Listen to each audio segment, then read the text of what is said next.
Liz, I'm going to get you to turn your camera on and join me up on the stage. So Liz Heathwood was introduced to me by a very dear friend of mine, Angela Clark-Chavois, who said, you have to have Liz come and present to you. And we got chatting, and I feel like I now have a best friend. So absolutely. I'm trying to get her on here. Here she is. Yay! Hi, can you hear me? Yeah, cool. Sorry about that. Yourself, but all I'm saying is that you are just fabulous, and I just think thank you. This is the presentation you should not miss, because this is about what our future looks like as talent acquisition and HR people. So I'm going to hand over to you. Sure, thanks, Andrea. I hope we just had a storm here, so I hope my reception's okay. I can hear you perfectly. Okay, great. I'll share my screen, and just to let you all know, I can't see you because I'll be in present mode. So Andrea, please step in if there are questions or comments, or if there's reception issues, let me know. So I'm just going to share my screen now. I will turn myself on and off as I need to. Thank you.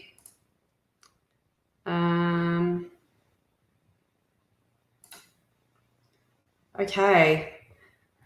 Hopefully you can all see my screen. Hi everyone, so nice to be with you today. I'm Liz Heathwood. I lead global talent strategy projects at EY for the strategy and transactions service line. So today I want to talk you through a little bit about what's going on in the market and what we're seeing, but also some of the practical things that we're doing at EY. I think we always see these great research reports on LinkedIn and different things, but I really wanted to show you some of how you can put that into practice. Yep. Okay. Cool. So sorry about that. So at EY, we do like to start with better questions. So I thought I'd start with one today. This is from our It's Yours to Build campaign around our EVP. If you don't push boundaries, how will we break them? So I just want you to keep that in mind as we work through today's session.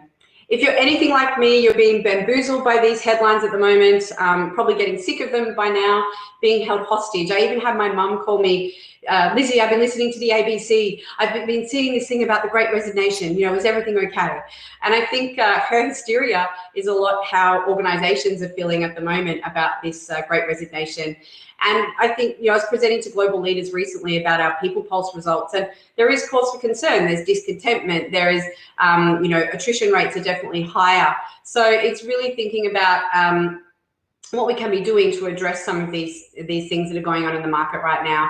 And my thinking here is a little bit different. I think leaders are concerned about this because it does create ambiguity. It does make them feel uncomfortable, but we really should be seeing this as an opportunity to change the way that we operate. To, we really have that seat at the table and that blank page to start afresh with how we really shape the future of work together, and for us to work with the business as talent professionals on that.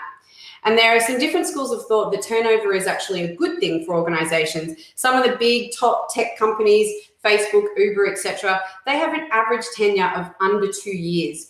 They see it as a way to bring in fresh blood, innovation, thinking, and I can absolutely see all of those things. I think where we are different at EY is, we don't have a lineup of people wanting to work it up, like Google does. So for us, it's about how do we create career experiences for people where they can have a really long and lasting career, and that's what we're all about. I wanted to start today by telling you a story, and with her permission, this is my friend Tia. She runs a successful company, Smart Women's Society. It's aimed at 20-somethings, all about love, life, career, relationships, finances. She's been really clever to underpin her company with products, so dashboards and game plans. She's like a young, modern, barefoot investor. She's a millennial herself. She's grown her Instagram following to around 70,000 and growing fast. She recently decided she'd just DM Collins, the book publishing company, to see if they wanted to do a collab.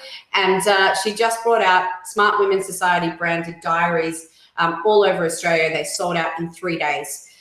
She's a finance and law graduate. Sorry, this is getting caught up here when I change my notes. She's a finance and law graduate, and when she graduated university, she wanted to join a large consulting company. She wanted to be able to problem solve and use the skills that she had learned to have lots of different career experiences in a large organization. So she joined a graduate program, like many graduates do, with all that it promised, but sadly, it wasn't what she expected. She was thrust into an audit practice to do work on audit projects. She wasn't discussed with where she wanted to go. This was what, she was given. And like many graduates, she sucked it up and got on with it. While she was there, though, she tried to change her destiny. She tried to do different things. She put her hand up for projects. She spoke to people. She even has her own social media marketing company on the side. She put her hand up for a social media project only to be told, oh, no, you're an auditor. You don't have enough experience in social media. So after 3 years of trying, she was left no choice but to resign. And why am I telling you this story? Because TIA is a product of what we are seeing in the market right now around retention. We are seeing people's goalposts shift with the pandemic and what they really value and what's important in life. What one US economist is calling it the take your job and shove it generation. And I think that's why we're seeing such a rise in entrepreneurships as well, because people are realizing I don't have to be beholden to a company and what they're telling me and have this linear career path. We know that people want a fixed occupational identity. It's never been more important to people. Learning is such a big part of that. We know at EY that 97% of people join EY for our learning programs, and we have some fabulous ones. We have a free MBA, a Masters of Analytics. We're about to bring out a Masters of Sustainability. But what goes along with that is giving the people the time to learn and the time to then take those experiences into the workplace and have them. Steve Cadigan, I'm a big fan of. He's the ex-chief HR officer from LinkedIn, and he advises lots of companies all over the world, including ours. And he's written a great book called Workquake, and he has a great podcast that I'd recommend too. But he talks about the skills that you can have in the future. Not any fancy technical analytical skill. It is people that can adapt and grow. Do not let them walk out your door. And the number one thing that drives so much of what we are seeing right now, we all know it, is leadership. You may have seen the McKinsey article doing the rounds. I know that Andrea shared this as well, turning the great attrition into the great attraction. And the key ingredients that are really important to someone and their experience in an organization around a sense of belonging, managers showing they care, and doing work that they are engaged by. And leaders have the power to control this. I think they forget that. They wonder what this golden oracle is. They sit there and they scratch their heads. Why are people leaving? But I have the answer. It is leadership. And it's leadership that has changed. We really are now thinking about 21st century leadership. And this is new for them. The new generations are expecting to know the name of their dog, what they did on the weekend. They want to feel that psychological safety that they can tell people about their life. I was listening to a podcast recently about, this is the perfect time for leaders to say, I don't have all the answers. I want a solution with you. I may make some decisions that you don't like, but I want you to be part of that, really creating that sense of belonging for people. Just as a side note, we had a presentation at EY this week. Our Oceania Wellbeing leader presented on how to be kind, curious, and connected. And we had over 1,000 people from our organization join that discussion. I just thought it was amazing that this really matters to people and it is front of mind. There's also a lot of talk about culture right now and a lack of culture, particularly in a virtual setting. And I think it's interesting that leaders, again, this is something they're going to have to adapt to, and creating a virtual culture for people, because gone are the days that we are going to be sitting in the office next to each other. And we know that 63% of people want some form of hybrid working, and leaders need to start programming themselves to get their head around that. I'm a prime example. I've been in my role for 5 years in a global role, and I've worked virtually the entire time, yet I've never felt so connected and part of my team. And it really comes down to the exceptional leadership that I have in my team. And we're really seeing that, LinkedIn, for example, they're saying to people, you can come back whenever you want from a hybrid situation. And Facebook are talking about you need to come back on a Tuesday, Wednesday, and Thursday. So I think from a recruitment point of view, it's going to be very interesting to see, whether one has competitive advantage over the other. And leadership really, this transformation should be at the top of the list for the future of work, and leaders held to account. You think about it, leadership is at the core of every engagement initiative that we do. We could have 15 well-being initiatives, but if leaders don't buy into it, if they don't demonstrate that behavior, nothing is going to change. And we want leaders to change organically, but it's difficult because they have these ingrained mental maps. Mental maps are things that are formed in your brain very early in life, how you're brought up and what shapes you as a person. And the mental maps that these leaders have is not 21st century leadership. it is sitting there clock watching with the person sitting next to you. So it does take a mindset shift around that. And sometimes why we need heavy-handed interventions like metrics and different interventions to really force change. At EY, we have quarterly feedback discussions as part of our performance management process, and we are measured against a set of transformative leadership behaviours. And this applies to all the people, all levels at the organisation, not just our partners. And, you know, whilst it's not perfect, I think it's a great way to start really embedding leadership behaviours, you know, from the minute that someone walks in the door, and it's always front of mind. I've chosen these photos on the screen deliberately because I think it's really reflective and representative of what the future of work is today. And if you cast your mind back to what we used to see with the start of the Industrial Revolution and, you know, factories billowing out smoke and people going in and out, or people in a corporate job with their suit and tie, mainly men, we couldn't be further from that. And I think what we are grappling with right now is this friction between what is here on the screen with the mindset of that old traditional ways of working. So no wonder companies are struggling right now. And I think some of that will be generational, and hopefully we'll see that change over time. The World Economic Forum has identified 6 areas that are critical to the future of work for organizations, and that's leadership, integration of technology, employee experience, agile and personalized learning, metrics for measuring human capital, and we know we're seeing an explosion of people analytics products, and embedding diversity and inclusion. But it goes deeper than this. We are seeing a shift from organizations right now with, you know, generally organizations would drive the talent agenda. We're seeing people really shape and dictate that to organizations. And the younger generations are driving this. The Deloitte Millennial Survey surveyed around 21,000 people, all under 40. And it shows that climate change, racism, healthcare, disease prevention, all of these things are top concerns to Gen Z and millennials. And it shows the important role that we play as organizations, you know, as our brand and our corporate image. It's not just lip service. The survey shows that if we don't have responses to these things, people will walk. So how are we thinking about our purpose and why people come to work at our organizations every day? It doesn't matter the size of your organization. As talent professionals, we need to be able to sell those benefits. My husband runs a small tech company, just to show you an example, and they specialize in making waste management solutions for you know, councils all around Australia, quarries, and waste management companies. It's not a sexy industry, but it's a booming one. And it's interesting, he's recently recruiting for a lot more developers, and everyone that has applied for the job has said, I'm applying for this role because it gives me the opportunity to do something socially responsible. And for a cynical engineer like my husband, I think it's been very eye-opening for him to go, wow, this stuff like is meaningful for people, and we need to capitalize on that. And the same goes for us at EY as a large organization. It's really, you know, our building a better working world is such a part of who we are as an organization. We embed it in our leadership messages. We hold purpose workshops for our people to find their purpose. It's a really big part of our candidate experience. I'm the global lead for our Corporate Finance Woman of the Year competition, which you may have seen in the market. And we really do talk about building a better working world and how you can focus on better me, better us, better working world. So yeah, it means a lot to us. I know this was shown the other day by one of the speakers, I think on the first day, but you know, being skills-led should really be a priority in the future of work, but not where you think. If you look at the top 5 skills that are on the screen here, not one of them is a technical skill. All of them are what Philip Hanlon from Dartmouth University has called it, power skills, because this is the new term for soft skills. In the future of work, technical skills will be a dime a dozen. Everyone will have them. They'll just be expected. They'll be like a hygiene factor. What will set people apart is their ability to show their power skills and that depth of capability.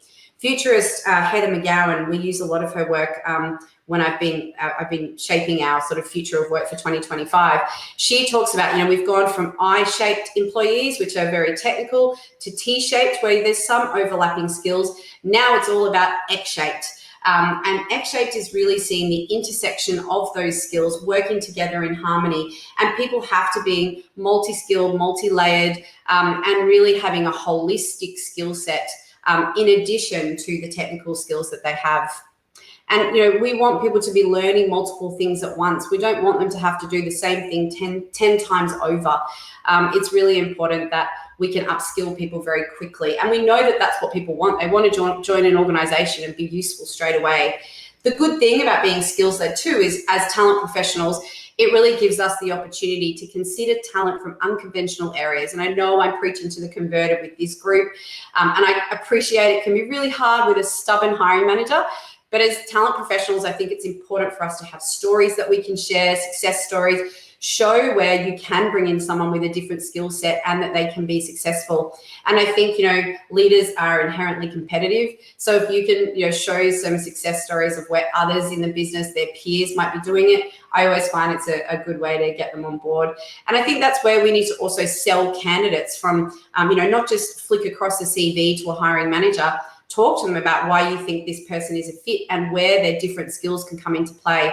I know my colleague Eva Brooks is on this call, and she and I work very closely on a lot of the projects I'm about to show you. She's our global recruitment lead, and we've been working hard on our future of work strategy. And she really talks a lot about where AI can come into play and, you know, show that these people, for, you know, if we have a finance professional, a diligence professional, they may not have to have a finance background. They might be a data scientist, and we can use AI technology through the recruitment process to really look at, you know, what capability do they have, what is their aptitude for doing that role, and where might there be areas that they need to upskill. So how do we practically start to drive the career experiences of our people? And I wanted to show you a few things we're doing at EY. I guess what I want to say up front is I think a lot of people think that a big company like EY has millions of dollars in budgets and different things. But we actually drive so much of this as very small teams with pretty much no budget. And it takes a lot of blood, sweat and tears from our talent people. And for me, being in a global role, working at awful hours of the day, and Eva's the same. So I just wanted to say that up front, that what I'm about to show you is possible for anyone. This first project is a global project, and it is going to be sort of a driving force in our organisation, but all the ones after that are definitely ones that we've created as part of our team. I also just wanted to point out the work of Siobhan McHale. If you are looking for help with culture change, she's written a great book called The Insider's Guide to Culture Change. She talks about a 4-step process that she used with the transformation of the ANZ Bank. And she worked with John McFarlane on that over 7 years. But her book is a great read with some really practical advice around how to get buy-in from the business particularly. Our next wave careers at EY is about building a career architecture to be more integrated, diverse career experiences. You know, what does that mean under all the fancy terms? Basically, we want to build a skills taxonomy of our people. Right now, we are a 300,000 people organisation globally, massive, yet there is very little interaction. We've got 4 big service lines across EY, and there's very little interaction between them. There's a little bit here and there, but I think part of our problem is that people don't know where their career can take them. So the idea is, by creating consistency and harmony of skills across the organisation and where we can see overlaps, is a really great way to start moving our people around. And then using technology, we're shortly bringing in an internal talent marketplace, you know, to really shift people around the organisation and show them those different opportunities. And a great way too for our business to see where we've got gaps, where we've got capability, where we might need to recruit and upskill people. So it's we're excited about this project. We've already done it with our technology professionals. So basically what we've done is put everyone into a job family. So it might be that they're a product person, engineer, project management, architecture, and we've looked at all the skills associated with those particular roles. So if you're a solution architect, you can click on that and it will show them all of the skills required at different levels. What are the skills? What are the leadership skills? And what are the business skills that are required to do that job? So it's really visible for people to see, you know, where they can move around to and have different career opportunities, what they need to do to upskill. And we're starting to integrate a lot of learning to accompany that as well. But we will be doing this across the organisation, which is very exciting over the next coming couple of years. Our Connected Capital Advisor has been my baby probably for the last 2 years, and This again is a project where we had just a couple of us that were working on it. It really is central to what we're doing around our career model and operating structure within the organisation.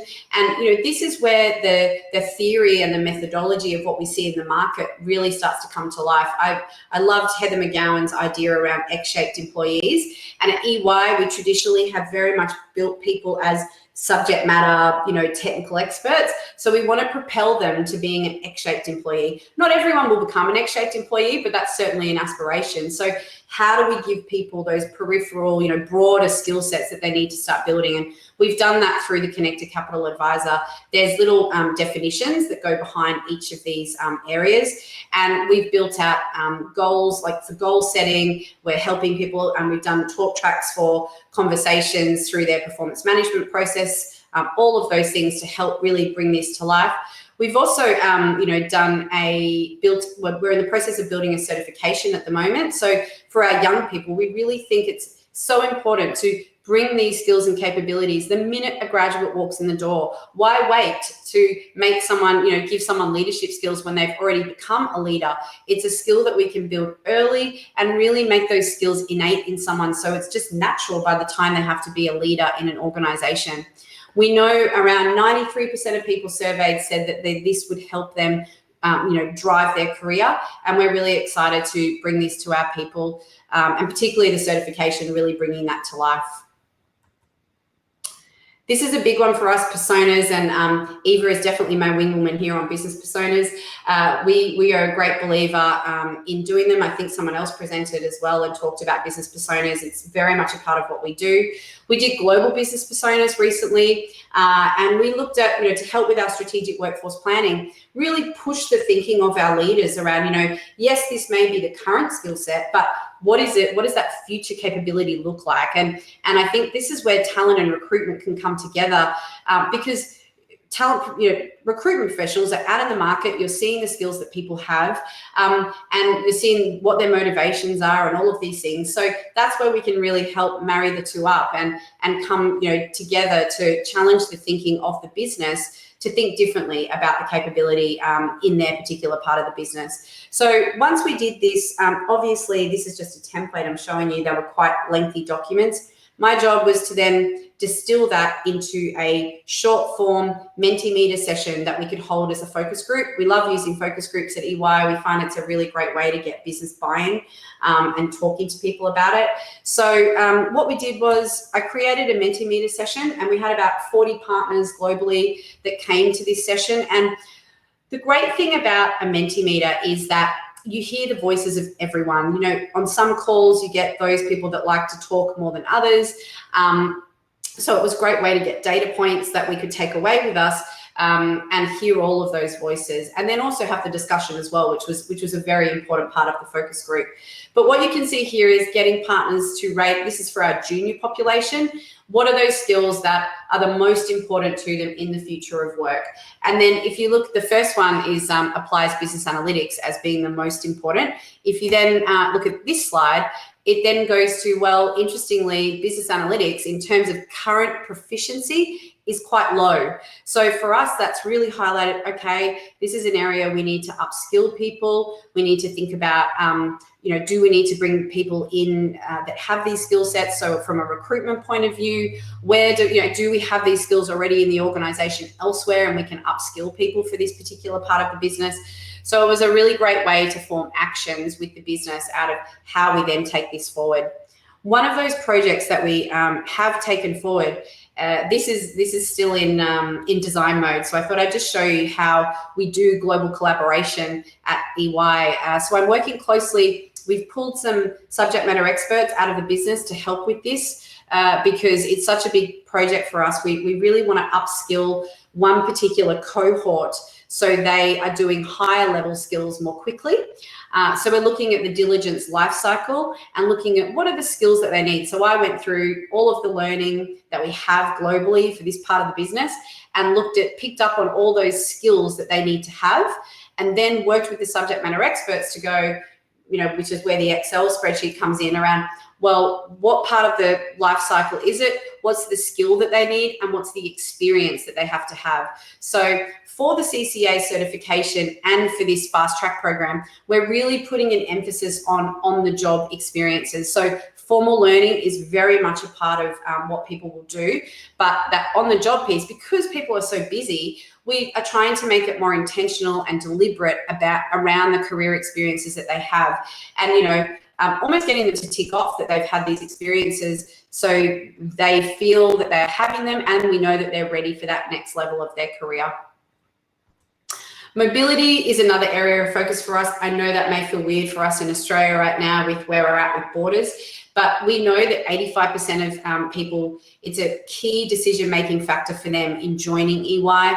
We're already running some pilots over in Europe with people moving cross-country, and this will absolutely be a focus for us moving forward. It's a big part, particularly of that, younger generation really wanting overseas experiences. We know strategy houses do this very well, and we want to be able to compete more with that. So mobility's definitely got a big push in our organisation at the moment. So how can you create the right mix, mindset, and moments for your people? Know what your company stands for, sell it, the EVP, know the story. I think it's so important for us as talent people to be able to articulate that. Challenge the status quo. What the business thinks they want may not be what they need. So that's really where we play such an important role in challenging the business. Create moments that matter. So for those that are talent acquisition professionals, that candidate experience has never been more important for people. And in such a competitive market, you just have to, your candidate experience just has to be right up there. Employee experience as well, same for talent in the business, to really work on what that employee experience looks like. Think about skills instead of roles. So again, where can you have crossover of skills? I know I'm preaching to the converted with this, but really convincing the business of that is such an important part of what we do. Motivate people to build their own journey. So for us, it's all about it's yours to build. Sometimes I think people leave an organization because, they weren't looking after me. And part of it is we need to be on the front foot and go out and get it ourselves. So I think there's a balance there that is needed. Create leader-led change. I'm a big believer in this. I will not take on a project unless I have a leader working with me on this. We don't work for them, we work with them. So very, very important. And get the influential people on board. For the CCA certification that I was talking about before, I really went to those heavy hitters in the business first to get their buy-in, and then I knew that they would help me sell it across the business, and I could drop their name into conversations, and I'd see people's ears prick up and their body language change completely. So definitely worth having influential people on board. Finally, green eggs and ham is often used as a great example of change management. Sam I Am convinced the narrator to try green eggs and ham, and they actually liked it. I just think it's a perfect analogy for us right now. Now is the time to test, experiment, challenge, push boundaries, and really think about how you can be part of the future of work. So speak up and be bold. If you'd like to connect with me on LinkedIn, please feel free to do so. But thank you so much for having me today. And it's been great getting to speak to you all. Enjoy the rest of the conference. I'm particularly loving this last slide. And I just turned to Michelle and went, I think like next year we have to run an event called Creating Moments That Matter. It's been sort of quite a thing through all of this. So look at me, I'm not ready to come on. I haven't got all my right stuff on. So that was just absolutely brilliant. So I think we need to start thinking about these moments that matter right through the employee life cycle and how we as talent acquisition and HR professionals can deliver it. Thank you so much for your time. My pleasure. Thank you. And if you do actually look up Liz's profile, you'll see that underneath that rather professional outlook there is a pair of pink sneakers, I believe. There is, my Nikes. Yes, there is. My mum life is on the bottom. So yes, thank you. And all about those thank at the start, so everyone. Much. You're getting lots of lovely comments in the chat. So if you turn off your camera and I will do. Thank you. Okay, bye.